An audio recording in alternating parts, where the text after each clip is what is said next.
Let's talk about the WNBA and the league's demise now that Caitlin Clark is no longer going to play this season. The WNBA and the Indiana Fever, Stephanie White, Amber Cox, all the way up and including, let's just keep it real, Kathy Engelbert, Adam Silver, the National Basketball Association, everybody that participated in the farce. The WNBA woke up to their worst nightmare just 2 minutes ago. Caitlin Clark, the golden goose who single-handedly saved a dying league, is officially done for the season. And the fallout? It's already tearing the WNBA apart at the seams. Ticket prices are crashing, fans are demanding refunds, and organized boycotts are spreading like wildfire across social media. This isn't just about one player getting hurt. This is about a league that let their biggest star get brutalized night after night, and now they're paying the ultimate price. What you're about to hear will shock you, because Caitlin Clark's season-ending injury wasn't bad luck or a freak accident. It was the predictable result of months of systematic targeting, incompetent officiating, and a league that cared more about profit than protecting their most valuable asset. Out for the remainder of the 2025 season, something we all think we knew was coming after what Stephanie White said earlier today. We couldn't be too sure until we see it for ourselves. And with this announcement from the GOAT's mouth herself, Caitlin Clark won't be returning this season, nor if the Indiana Fever make the play. And now, as fans revolt and the financial foundation crumbles, the WNBA is facing a crisis that could destroy everything they've built. Let's start from the beginning. When Caitlin Clark entered her sophomore season, she wasn't just another player, she was a phenomenon. This was the woman who filled arenas from Dallas to Las Vegas, from New York to Chicago. Venues that normally struggled to sell 6,000 seats were suddenly relocating to NBA-sized buildings just to handle the demand. Television networks were cutting record checks to broadcast her games. Merchandise sales were exploding. Well, it all started last year, in her rookie season, where she received 20% of all the flagrant fouls in the league. And most of them came from Angel Reese in the Chicago Sky. And these weren't basketball plays. They were not only fouling her, but they were getting up, laughing about it, laughing about Caitlin Clark getting assaulted. Any other work environment, people go to jail for what's going on. The entire league was riding the Caitlin Clark wave, and everyone knew it. But here's what the WNBA didn't understand, or maybe they just didn't care. Clark's game wasn't just popular because she was good. It was revolutionary. Her style had flair, flash, and an electric energy that the WNBA had never seen before. Sure, we'd watch Sue Bird orchestrate offenses and Diana Taurasi score clutch buckets. But Clark? She was launching bombs from Stephen Curry range while threading impossible passes with a swagger that made casual fans stop scrolling and start watching. The problem started almost immediately. From day one of her WNBA and all the people that follow the WNBA and try to promote the WNBA don't understand that Caitlin Clark's game resonates with us. I say this every day, and every day I got to deal with somebody else dumb in the media. Caitlin Clark's game resonates because she's got flair, she's got flash, she's got style. I said this before, and I'll say this again. We saw Sue Bird's game. We saw Diana Taurasi's game. Kim Mulkey was Sue Bird before Sue Bird became Sue Bird. We've seen it. We haven't seen Caitlin. More campaign. Referees were letting opponents take liberties with Clark that would never be tolerated for established stars. We're talking about systematic targeting that went beyond normal basketball contact.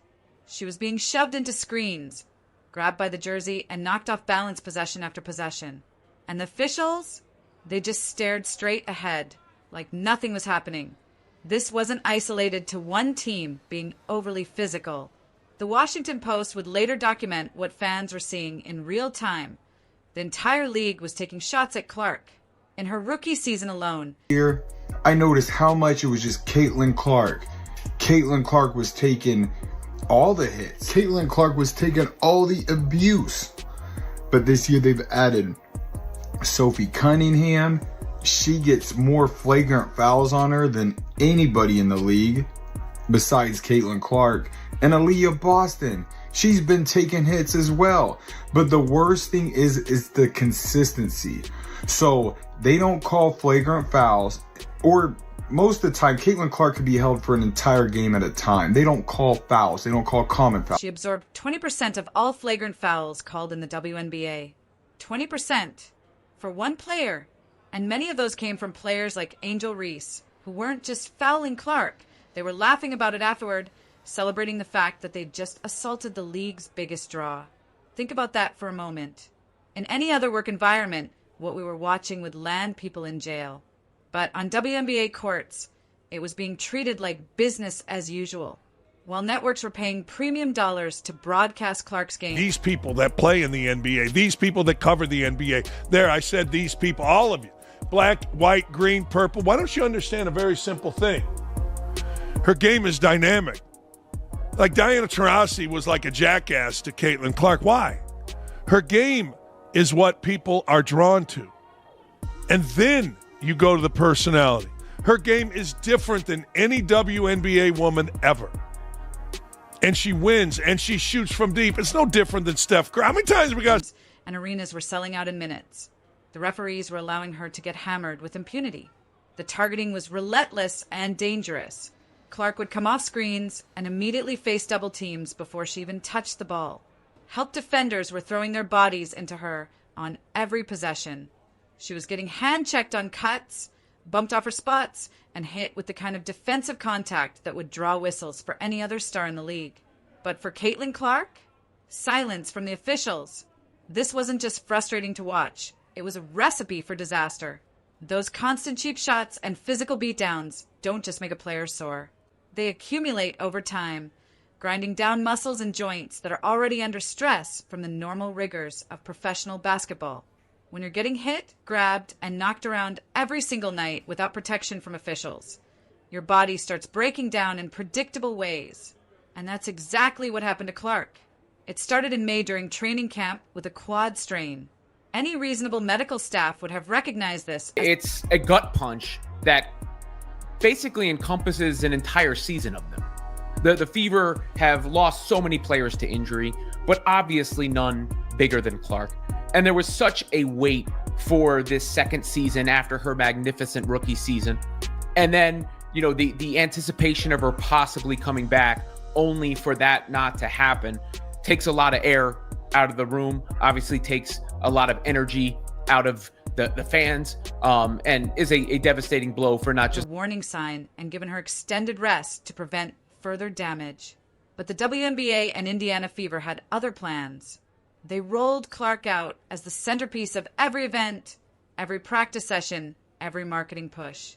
Revenue was more important than recovery. By June, the quad problem had escalated into groin issues. By July, that groin injury had become a full-blown tear on the right side. And through it all, Clark was listed. Clark, a two-time All-Star and the 2024 WNBA Rookie of the Year, has been sidelined suffering a right groin injury during the Fever's 87-77 win over the Connecticut Sun on July 15th. If you guys remember that game, Caitlin Clark put the team on her back in the winding minutes to give the Indiana Fever that lead. Clark also suffered a bone bruise at a later date during her recovery process. As day-to-day, with the word precautionary attached like some kind of magic spell that would make everything okay. But precautionary in the WNBA apparently means having your number one draw squeeze in limited treatment windows. Tape up whatever's hurting and head back onto the court the same weekend. It was like watching someone run on one leg and being told they were fine. Anyone who has followed sports knows that injuries compound when you don't let them heal properly. Pushing Clark through back-to-back games, heavy defensive attention, and constant travel while she was able to recover and return to the court, but ultimately, time is not on our side, said Indiana Fever COO and GM Amber Cox. While we wait, while we will continue working with Caitlin and provide her with every resource we have available, there is not enough time left in our season for her to safely return, and her long-term health and well-being remains our top priority. We are looking forward to having her back at full strength to start the 2026 season. Clark appeared in 13 games during the regular season averaging 16.5 points, 8.8 assists, and 5 rebounds per game, while helping lead the team to the 2025 WNBA. Clearly compromised didn't just risk setbacks, it guaranteed them. The warning signs were everywhere for anyone willing to look. Clark's driving burst had slowed down noticeably. Her cuts were coming up short. She was grimacing through minutes she never should have been playing. But the medical staff, the coaching staff, and the league office all failed her. They had one job: protect the player who was carrying their entire sport, and they completely botched it. Meanwhile, Commissioner Kathy Engelbert was busy celebrating record attendance and television ratings every time a camera was pointed in. Caitlin wrote, I had hoped to share a better update, but I will not be returning to play this season. I spent hours in the gym every day with the singular goal of getting back out there. Disappointed isn't a big enough word to describe how I am feeling. I want to thank everyone who had my back through all the uncertainty. This has been incredibly frustrating, but even in the bad, there is good. The way fans continue to show up for me in the fever brought me so much joy and important perspective. I'm so proud of how this team has only gotten stronger through the adversity this year. Now it's time to close out the season in her direction. She loved talking about league growth and expansion plans, revenue streams, and new sponsorship deals. All of it built on Caitlin Clark's back while she was getting brutalized night after night with zero protection from officials. When Clark finally went down for good in July, suffering that season-ending groin tear during what would be her final game, Engelbert's response was everything wrong with WNBA leadership in a nutshell. Instead of acknowledging the systematic failures that led to this disaster, she delivered corporate PR speak that sounded like it was written by committee, sanitized optimism about league growth, vague promises about putting the best product on the court. Not one word about the officiating failures or the physical targeting that every fan had been screaming about for months. That disconnect between what fans were seeing and what leadership was saying created a powder keg of resentment. Here was Clark, who had carried the weight of record ratings and packed arenas, sitting on the injury list while the commissioner pivoted back to the same tired talking points about expansion and revenue streams. It was and the rest of the WNBA Players Association executive leadership who failed to hold officials and players accountable for the barbaric style of play the Fever and Caitlin Clark have had to endure this year. Kathy, insulting to fans who had invested their money, time, and emotional energy into following this season. The backlash was immediate and devastating. Within hours of Clark's injury announcement, the bottom fell out of the ticket market. All-Star Weekend tickets that were selling for over $200 in June crashed to barely $60 overnight. And this wasn't just any All-Star Weekend. It was supposed to be in Indiana, Clark's home court, the stage the league had hyped as her first chance to shine on the national stage at home. Fans weren't just disappointed, they felt betrayed. For months, they had been fed optimistic updates about Clark's recovery while being encouraged to buy tickets under the assumption she would soon be suiting up. When those promises turned out to be hollow, when it became clear that her name had been used to squeeze every last cent out of desperate fans, trust evaporated completely. The financial carnage spread far beyond ticket sales. Television networks that had gambled hundreds of hours of primetime slots on Clark's games saw instant ratings declines. Colin Cowherd, who hosts the largest national sports radio show in the country, admitted he had led a show with Caitlin Clark coverage 6 times the previous season.